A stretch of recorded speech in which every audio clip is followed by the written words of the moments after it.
morning, beta. As you know, your essay are finished, essay 1 are finished, and now we are coming with our next term syllabus. And I think all have scored good in your exams. Now look, beta. Now the next chapter is specially talking about a single element, that is carbon, and the compounds related to those carbon. Fine. Carbon in itself is having a great characteristics, and the study of this complete carbon and its compound in our higher classes is known as organic chemistry. It is known as organic chemistry. Now beta, let us have a study about carbon. What is carbon? Carbon is an element and its property you will predict on your own. You will tell कि हाँ ma'am ये तो हम जानते थे और इसके बारे में ऐसा क्यों है. Fine. Let us talk about carbon. Having atomic number 6. And if the atomic number is 6, the configuration would come to be 2 and 4.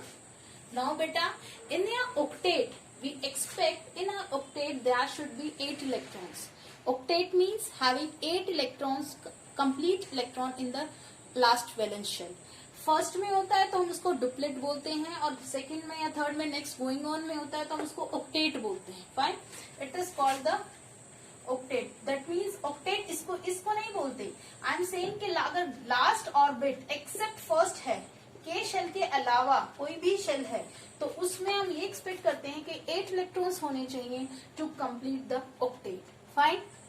Getting my point. अब आप इसमें क्या देख रहे हो बेटा? There are 4 electrons. 4 electrons last orbit में हैं. तो हम अगर उसको नियरेस्ट नोबल गैस कॉन्फ़िगरेशन को अटेन करना चाहेंगे तो हम क्या एक्सपेक्ट करते हैं? चाहे तो वो 4 इलेक्ट्रॉन्स एक्सेप्ट कर ले या फिर वो 4 इलेक्ट्रॉन्स लूज कर दे. फाइन.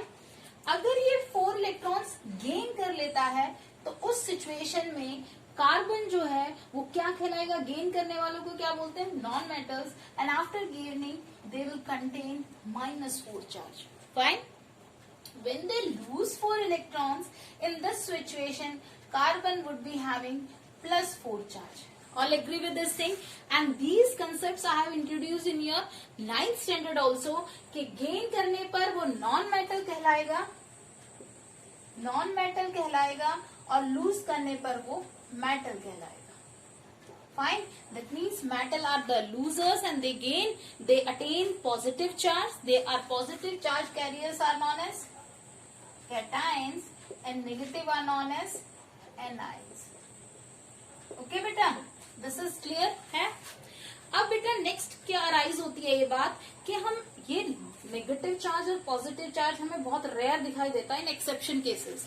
मैंने पहले भी बताया था आपको exception cases, but now today are not going to talk about that exception. Let us talk about the thing कि ये नेगेटिव चार्ज और पॉजिटिव चार्ज क्यों नहीं अटेन करता. नेगेटिव चार्ज को अटेन करने के लिए, that means to lose the electron, gain electrons, it has to overcome your, और you can say it requires more energy, and in this case also it requires more energy to lose or gain electrons. तो ये इस situation में मैंने आपको बताया था, अगर ये lose और gain कर लेता है then it will form an ionic bond. Fine. तो ये इन दोनों में से ये किसी भी प्रॉपर्टी को एक्सेप्ट नहीं करता, and it accepts or attains another configuration, और दूसरी कॉन्फ़िगरेशन लेता है. उस कॉन्फ़िगरेशन को क्या बोलते हैं? That is known as sharing. ना तो इसने लूजिंग को एक्सेप्ट करा, ना इसने गेनिंग को एक्सेप्ट करा, इसने एक्सेप्ट किया शेयरिंग को. And what is sharing and what is the concept sharing called? The concept sharing of electrons is known as covalent bond. Bond सबको पता है, बॉन्ड का मतलब एक रिश्ता.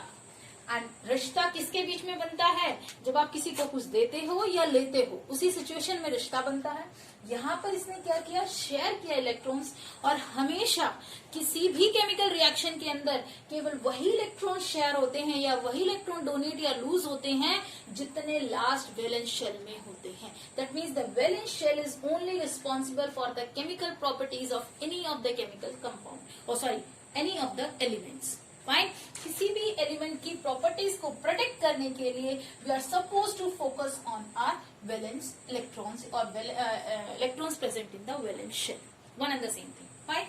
अब क्या हुआ, जब ये इलेक्ट्रॉन शेयर करता है, शेयर करने से इसके पास फॉर्म हो जाते हैं कोवेलेंट बॉन्ड। फाइन। अब कोवेलेंट बॉन्ड में हमारे पास एक चीज और आती है कि कार्बन अपने आप में ही अपने ही साथ कर ले, दूसरों के साथ कर ले, और कितने इलेक्ट्रॉन शेयर करे, the number of electron shared, or you can say number of shared pairs of electrons is known as covalency. What is known as covalency? That means अगर वो इलेक्ट्रॉन शेयर करता है तो वो कितने इलेक्ट्रॉन शेयर करता है, दैट मीन्स किस केस में, फॉर एग्जाम्पल ये कार्बन है, फाइन, इसके इलेक्ट्रॉन्स ये हैं, तो कार्बन की कोवेलेंसी कितनी होगी, 4 number of 4 electrons would be shared in this case. Fine. तो इसी तरह से कोई और एलिमेंट है, for example any other element is there, hydrogen है, उसकी कोवेलेंसी कितनी होगी 1, because only 1 electron is present है। तो अगर इस केस में मैं अगर हाइड्रोजन के साथ कार्बन को बनाती हूँ, जो क्या है, ये देखो, ये देखो, in this way the electrons are shared. और जब कार्बन को चाहिए है, now you can count, and this representation is known as electron dot structure. Fine. और हमेशा 2 electrons, I am not saying these 2 electrons might be of different species, these 2 electrons result to a bond, what is known as, 2 electrons एक bond बनाते हैं, what they form, a bond, and this is represented by a single line. तो ऐसा भी हो सकता है किसी सिचुएशन में एक बॉन्ड बन रहा है, किसी सिचुएशन में आपके पास 2 बॉन्ड भी बनेंगे, 3 भी बनेंगे, the maximum mass single, double and triple bond they can be form. Fine. तो ऐसी सिचुएशन जहां पर 2 बन रहे हैं तो उसको बोलते हैं डबल बॉन्ड कंपाउंड, 3 बन रहे हैं तो triple bonded, and the single one is known as single one. Fine. 2 electrons, और वो 2 इलेक्ट्रॉन्स 2 अलग अलग एलिमेंट्स या फिर कैन से 2 डिफरेंट स्पीशीज के होंगे, and that is represented by a single line.